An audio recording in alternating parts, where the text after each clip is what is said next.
ഗംഗയുടെ തീരത്ത് ഒഴുകിയത് ജലം മാത്രമല്ല, വിധിയും ഒഴുകിയിരുന്നു. വനവാസത്തിന്റെ വേദനയിൽ ഏകാകിയായി നടന്ന അർജുനൻ ഒരു രാത്രിയിൽ കണ്ടുമുട്ടിയത് മനുഷ്യലോകത്തേതല്ലാത്ത ഒരു സുന്ദരിയെ. അവൾ ഒരു രാജകുമാരിയായിരുന്നു.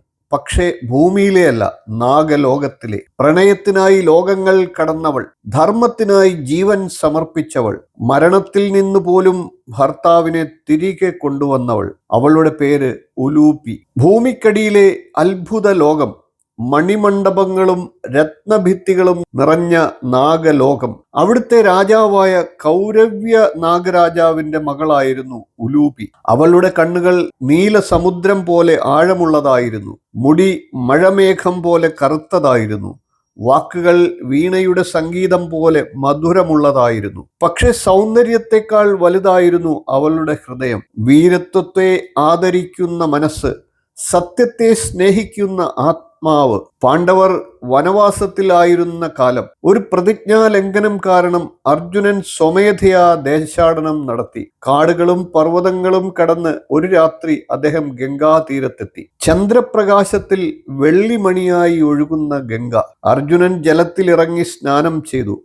ആ സമയത്ത് ജലത്തിന്റെ ആഴങ്ങളിൽ നിന്ന് ഒരു ദിവ്യ നേത്രം അദ്ദേഹത്തെ നോക്കി. അത് ഉലൂപിയുടേതായിരുന്നു. അവൾ കണ്ടത് ഒരു യോദ്ധാവിനെ മാത്രമല്ല, വേദന ഒളിപ്പിച്ചൊരു മഹാത്മാവിനെ കൂടിയായിരുന്നു. ആ നിമിഷം തന്നെ അവളുടെ ഹൃദയം കീഴടങ്ങി. ഉലൂപി ജലത്തിൽ നിന്നുയർന്നു. പൊൻതിളക്കമുള്ള വസ്ത്രം, നാഗമണികളുടെ ആഭരണം, ചന്ദ്രനെപ്പോലും ലജ്ജിപ്പിക്കുന്ന സൗന്ദര്യം. അർജുനൻ വിസ്മയത്തോടെ നോക്കി.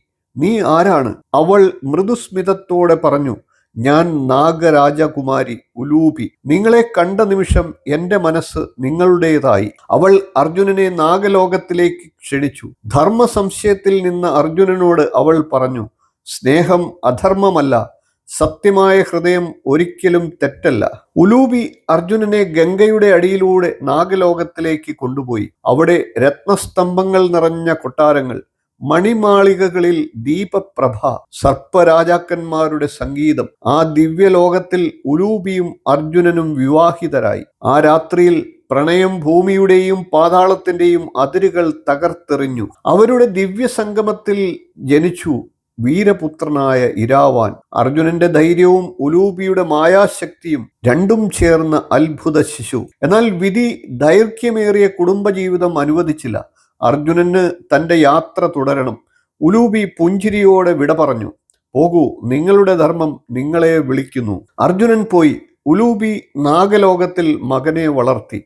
ഓരോ രാത്രിയും ഗംഗയുടെ തിരകളിൽ അവൾ അർജുനന്റെ മുഖം തേടി. ഓരോ പ്രഭാതവും മകനോട് അവൾ പറഞ്ഞു, "നിന്റെ പിതാവ് ഭൂമിയിലെ മഹാവീരൻ." വിരഹം അവളെ തകർത്തില്ല, മറിച്ച് മഹത്താക്കി. മരണത്തിൽ നിന്ന് ഭർത്താവിനെ തിരികെ കൊണ്ടുവന്ന ഭാര്യ. അശ്വമേധ യാഗകാലത്ത് അർജുനൻ മകൻ ബഭ്രുവാഹനനോട് യുദ്ധം ചെയ്തു. അവിടെ അർജുനൻ വീണു. ലോകം കരഞ്ഞു. പക്ഷെ ഉലൂപി എത്തി. അവൾ കയ്യിൽ കരുതിയിരുന്നത് നാഗമണി.